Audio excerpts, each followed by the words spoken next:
Welcome back mga kaibigan, another good game para sa kababayan nating si Kai Sotto. Second game niya kaibigan, sumalpak na at may nabiktima pa na signature fake niya.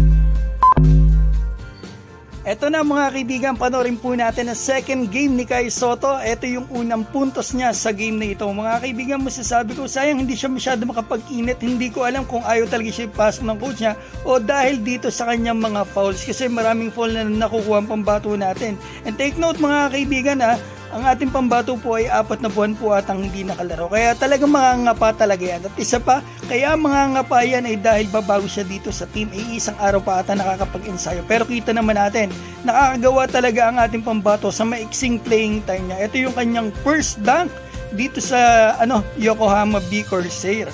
So ito makikita natin yung gagawin dito ni Kai, depensa. So ang stats dito ng kababayan natin 13 minutes lang siya naglaro, 6 points, 2 rebound. At dito sa field, shooting 3 out of 5 mga kaibigan. Maganda yung field goal niya. Sayang hindi na ipasok ni Kayon na baliktad yung pectus. At eto, tignan natin yung gagawin niya rito. Na-foul siya dito. Naka-4 na foul yung pambato natin. Kagaya nga na sinabi ko a while ago, medyo mangangapa pa ang pambato natin kasi matagal siyang napatigil. So ito nakita natin mga kaibigan ang signature fake ng kababayan natin. May nadali na naman siya. Yun yung kumakansaw sa kanya nung nakaraan mga kaibigan. Sayang to, hindi pinituhan si Kaya. Hinampas yung kamay. So ito mga kaibigan, sayang din to yung gagawin dito ng kababayan natin.